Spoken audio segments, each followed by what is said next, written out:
இரண்டாவதாக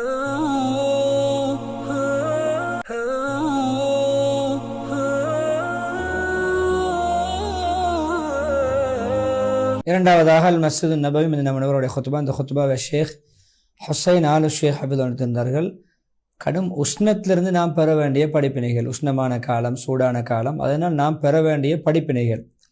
ஹம்து ஸலவா தக்வாவுடைய வசியத்துக்கு பின்னால் முஸ்லீம்களே ஒரு மனிதனுக்கு பல வாழ்நாளிலே பல அல்லாஹ்வுடைய அத்தாட்சிகள், அல்லாஹ் தன்னுடைய படைப்பினங்களில் வெளிப்படுத்தக்கூடிய அத்தாட்சிகள் கடந்து செல்கின்றன. எந்த அளவு என்று சொன்னால் அதை படிப்பினையாக எடுத்துக்கொள்ள வேண்டும். படிப்பினை பெற வேண்டிய பல அத்தாட்சிகள் கடந்து செல்கின்றன. இது ஒரு அதாவது கோடை காலம், நம்முடைய இந்த காலம் மிக உஷ்ணமாக கடும் சூடாக நம்மை கடந்து சென்று கொண்டிருக்கிறது. எந்த அளவுன்னு சொன்னால் மக்கள் தன்னால் முடியுமான பல்வேறுபட்ட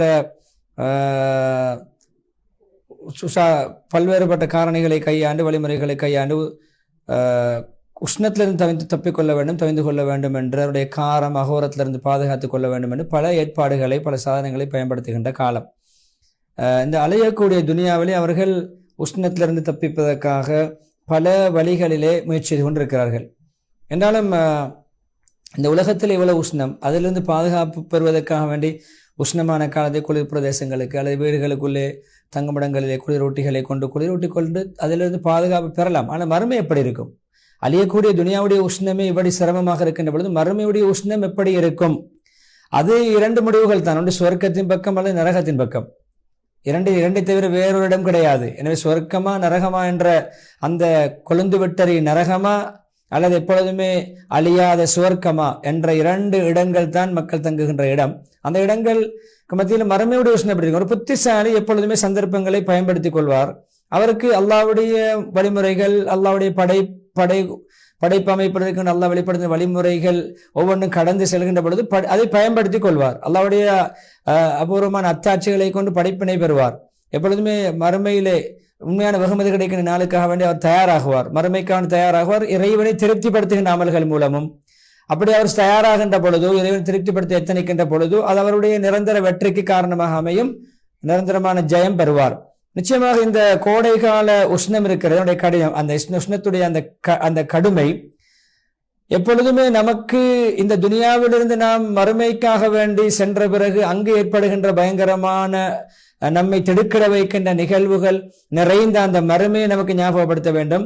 அந்த பயங்கரமான மறுமையுடைய காட்சிகளை நாம் கண்கூடாக காண்பது போன்ற உணர்வை ஏற்படுத்த வேண்டும். எனவே அவர்கள் அந்த தபூக்குடைய போரின் பொழுது சொல்லப்பட்ட விஷயம்தான், நீங்கள் உஷ்ணமான காலத்திலே அல்லாஹ்வுடைய பாதையில் வெளியாக வேண்டாம், போருக்காக செல்ல வேண்டாம் என்று சொன்ன அந்த மக்கள் சொல்லிக் கொண்டார்கள். உஷ்ணமான காலம், போக வேண்டாம். அல்லாஹ் நபியோடு சொன்னான், நபியை நீங்கள் சொல்லுங்கள், இதைவிட நரக நெருப்பு உஷ்ணமானது, நரக நெருப்பின் உஷ்ணம் கடுமையானது. அவர்கள் உண்மையான விளக்கமுள்ளவர்களாக இருந்தால், அதை சரியாக புரிந்து கொண்டால், மறுமையுடைய உஷ்ணம் இதைவிட கடுமையானது என்று சொல்லுங்கள். தௌபா 81 துவையினர்கள்.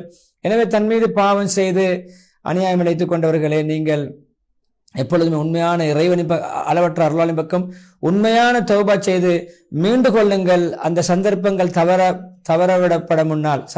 தவற முன்னால். எனவே பொடுபோக்கில் வாழக்கூடியவரே, எப்பொழுதும் இறைவனுடைய உரிமைகள், கடமைகளை நீ புரிந்து நடக்க வேண்டும். எப்பொழுதும் இந்த உஷ்ணமான மிக கஷ்டமான கால சூழ்நிலையை வைத்து நீங்கள் ஞாபகப்படுத்திக் கொள்ள வேண்டும். கடுமையான ஒரு கட்டம் இருக்கிறது மறுமையிலே, மிக பயங்கரமான கட்ட முகம் கொடுக்க வேண்டும் மறுமையிலே. இந்த துனியாவுடைய அழியக்கூடிய துனியாவிலிருந்து நாம் விடைபெற்று மறுமைக்காக வேண்டி பயணிக்கின்ற பொழுது, மறுமை பயணத்திலே மறுமையுடைய உஷ்ணத்தை, பயங்கரமான பல கட்டங்களை நாம் எதிர்நோக்க வேண்டி இருக்கிறது என்பதை பொடுபோக்கில் வாழக்கூடிய, அசமந்த போக்கில் வாழக்கூடிய ஒவ்வொருவரும் சிந்தனையில் பதித்துக் கொள்ள வேண்டும், மீள வேண்டும், மீளெழுச்சி பெற வேண்டும். எனவே அவர்கள் நினைத்துக் கொண்டிருக்கிறார்களா, அவர்கள்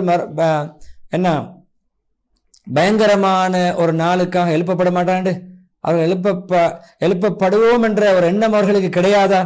மக்கள் எல்லாம் ரப்புல் ஆலமீனுக்கு முன்னால், அகிலத்தோட இறைச்சனை முன்னால் எழுந்து நிற்கக்கூடிய அந்த நாளுக்காக வேண்டி எழுப்பப்படுவோமே என்ற எண்ணம் அவர்களுக்கு இல்லையா? முத்தஃபிபின் 4, 5, 6 வசனங்கள். புகாரி முஸ்லிம் ரஹிமஹுல்லாஹ் அவர்கள் பதிவு செய்த ஹதீஸ் தான். நபி ஸல்லல்லாஹு அலைஹி வஸல்லம் சொன்னார்கள், மக்கள் கியாமத் நாளில் இங்கு வியர்வை வலையும் துடைத்து விடுவோம், மேலே கழுகி கொள்வோம், சுத்தமாகி விடுவோம். வியர்வை நம்மை மூழ்கடிக்கின்ற அளவுக்கு இல்லை. மறுமையுடைய நிகழ்வு சொன்னார். இந்த உஷ்ணமே இப்படி என்றால் மறுமை உஷ்ணம் எப்படி இருக்கும்? அந்த உஷ்ணம், அந்த சூரியனுடைய அகோரம் எப்படிப்பட்ட வியர்வையை வெளிப்படுத்தும் என்பதற்கான சான்று. மக்கள் எல்லாம் கியாமத் நாளிலே வியர்வையிலே மூழ்கி இருப்பார்கள். எந்த அளவுன்னு சொன்னால் பூமியில 70 அடி உயரத்துக்கு வியர்வை இருக்கும். அவர்களுடைய அப்படியே மூக்கு வரைக்கும், மூக்கை கூட மூழ்கடிக்கின்ற அளவுக்கு வியர்வை இருக்கும். அவருடைய காதுகள் வரைக்கும் கூட அவர்களுக்கு வியர்வை அவர்களை மூழ்கடிக்கும். இன்னும் ஒரு முஸ்லிம் ரஹ்மத்துல்லாஹி ரிவாயத்தில் வந்திருக்கிற ஹதீஸ், அதாவது மக்கள் அவருடைய அமல்களுக்கு தக்கவாறு, நல்ல அமல்கள் பாவங்களுக்கு தக்கவாறு வியர்வையிலே மூழ்கி இருப்பார்கள். சிலருடைய வியர்வை கரண்டைக்கால் வரைக்கும், சிலருடைய வியர்வை முழங்கால் வரைக்கும், சிலருடைய வியர்வை இடுப்பு வரைக்கும், இன்னும் சிலருடைய முழுமையாக வியர்வை அப்படியே தாட்டிக்கொள்ளும், மூழ்கடிக்கும். மூக்கை தாண்டி மூக்குடைய அந்த அளவு வரைக்கும் வியர்வையிலே தத்தளித்துக் கொண்டிருப்பார்கள். எனவே அந்த மறுமையுடைய அந்த சூரியன் மிக நெருக்கமாக இருக்கின்ற அந்த காலகட்டத்திலே, மறுமையிலே, மஹ்ஷரிலே இப்படிப்பட்ட வியர்வையிலே மூழ்கி இருக்கின்ற கட்டத்தை இப்பொழுது நாம் உலகத்தில் அனுபவித்துக் கொண்டிருந்த கோடைகால உஷ்ணத்தின் மூலம் நாம் படிப்பினை பெற வேண்டும், நம்முடைய வாழ்க்கையை மாற்ற வேண்டும், மீளெழுச்சி பெற வேண்டும் என்று சொல்லிவிட்டு மேலா ஹுத்பாவை முடித்துக் கொள்கிறார்கள் அல்லாஹ்வுடைய அடியார்களே. எனவே பொதுவாக வெற்றி என்பது கடமைகளை நிறைவேற்றி பேணுதலாக இருப்பவருக்குத்தான். அதே போன்று ஈடேற்றம் என்பது இறைவனுக்கு முன்னால் நிற்க வேண்டும், விசாரிக்கப்படுவேன், கேள்விகளை கேட்கப்படுவேன் என்ற அச்சமுள்ளவருக்குத்தான் ஈடேற்றம், வெற்றி, சுபீட்சம். எனவே அழிவில் தள்ளக்கூடிய பாவங்களை தவிர்த்து நடங்க என்று சொல்லிவிட்டு ஒரு ஆயத்துறை முடிக்கிற ஹஜ்ஜுடைய மேலாவசனம், மக்களே உங்களுடைய ரப்பை இறைச்சானை பயந்து கொள்ளுங்கள். நிச்சயமாக கியாமத்து நாளுடைய அந்த அதிர்ச்சி இருக்கிறது, கியாமத்து நாளுடைய அந்த சுழற்சி அதிர்ச்சி அது மிக பயங்கரமாக இருக்கும், பயங்கரமான விடயம் என்று சொல்லி முதலாவது குத்துபாவை ஸலவாத் சொல்லி, அதாவது இஸ்திக்பார் செய்து துஆவோடு முடித்துவிட்டு இரண்டாவது குத்துபாவை ஹம்து ஸலவாத் தக்வாவோடு வசதிக்கு முன்னால், மக்களே இந்த துனியாவுடைய உஷ்ணத்தை கொண்டு பெரும் நரகத்துடைய உஷ்ணத்தை நீங்கள் கொஞ்சம் சிந்தித்து பார்க்க வேண்டும். அப்படி மிக எச்சரிக்கையாக வாழ்க்கையை அமைத்து நல்ல அமல்களை கூட்டிக் கொள்ள வேண்டும். நல்ல அமல்கள் செய்து அல்லாஹ் தண்டனை பாவங்களை மறுமை தண்டனை தவிர்த்து கொள்ள வேண்டும், நரகத்தை பயந்து கொள்ள வேண்டும். அல்லாஹ்வை கோபப்படுத்தக்கூடிய விடயங்களை விட்டு ஒதுங்கி தூரமாகி கொள்ள வேண்டும். அபூ ஹுரைரா ரலியல்லாஹு அறிவிக்கிறார்கள், நபி ஸல்லல்லாஹு அலைஹி சொன்னார்கள், கடும் உஷ்ணம் ஏற்பட்டால் தொழுகையை கொஞ்சம் குளிரான நேரத்தில் தொழுங்கள். அதாவது கட்டும் உஷ்ணமாக இருக்கின்ற பொழுது, லுஹர் தொழுகை போன்ற தொழுகைகளை கட்டும் உஷ்ணமாக இருக்கின்ற பொழுது தொழாமல் கொஞ்சம் தாமதித்து தொழுங்கள், கொஞ்சம் அந்த உஷ்ணம் தணிந்த பிறகு தொழுங்கள். அதாவது லுஹருடைய தொழுகை தான் நபி அவர்கள் நாடியது. மேலும் சொல்கிறார்கள், அதை காரணம் சொல்கிறார்கள், அந்த தொழுகை கொஞ்சம் உஷ்ணம் தணிந்து தொலை சொல்லிவிட்டு, நிச்சயமாக அந்த கடும் உஷ்ணம் இருக்கிறது, உஷ்ணத்தின் அகோரம், அது நரகத்துடைய கொதிப்பிலிருந்து, நரகத்துடைய அகோரத்திலிருந்து வெளிப்படக்கூடியது. நரகம் இறைவனிடம் முறையிட்டதாம், என்னுடைய இரட்சகனே, என்னில் சில பகுதி இன்னும் சில பகுதியை தின்று விட்டது. என்னிலே உள்ள நரகத்தின் சில பகுதி இன்னும் சில பகுதிகளை தின்று விட்டது. அப்ப அல்லாஹ் சுப்ஹானஹு வ தஆலா அதுக்கு 2 மூச்சுக்கள் விடுமாறு ஏவினானாம். 2 மூச்சுக்கள் விடுமாறு, ஒன்று மாரி காலத்திலே, இன்னும் ஒரு மூச்சு கோடை காலத்திலே. அதுதான் இந்த உஷ்ண காலத்தில் நீங்க அடைகின்ற உஷ்ணம். அந்த கோடை காலத்தில் நரகம் விடுகின்ற ஒரு பெருமூச்சு தான் அது.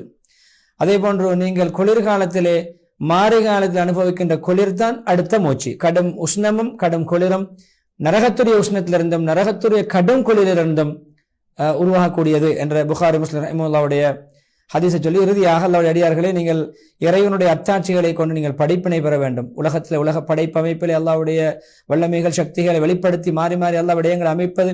அதே போன்று மார்க்கத்திலே உள்ள இஸ்லாம், அல்லாஹ் நமக்கு அருளிய மார்க்கத்தில் உள்ள அல்லாஹ்வுடைய அத்தாட்சிகள், அல்லாஹ்வுடைய அடையாளங்கள், இவைகளை பார்த்து நீங்கள் படிப்பினை பெற வேண்டும். எனவே யார் படிப்பினை பெற்று தன்னுடைய வாழ்க்கையிலே புத்துணர்ச்சி பெற்று அல்லாஹ்வுக்கு அடிபணிந்து அல்லாஹ்வுடைய கட்டளை கட்டுப்பட்டு தக்வாவோடு வாழ்வாரோ, அல்லாஹ்வுடைய கிருபையினால் அவர் எப்பொழுதுமே நிலையான வெற்றியில் வாழ்வார். நிலையான வெற்றியில், மகத்தான வெற்றியிலே அவர் வாழ்வார். அப்படியான நிலையான மகத்தான வெற்றி அடைவதற்கு தக்வா தேவை. அல்லாஹ்வுடைய கட்டளைக்கு அடிபணிய வேண்டும். ஒவ்வொரு அல்லாஹ்வுடைய படைப்புகளிலே ஏற்படுகின்ற அத்தாட்சிகள், அதே போன்று மார்க்கத்தில் அல்லாஹ் கூறியிருக்கின்ற, குர்ஆனில் கூறியிருக்கின்ற விடயங்கள், அத்தாட்சிகள், ஆயாத்துகள், வசனங்களை பார்த்து படிப்பினை பெற வேண்டும் என்று சொல்லி நீங்கள் எல்லாம் அல்லாஹ்வின் பக்கம் மீட்டப்படக்கூடிய அந்த நாளை பயந்து கொள்ளுங்கள், மறுமை நாளை.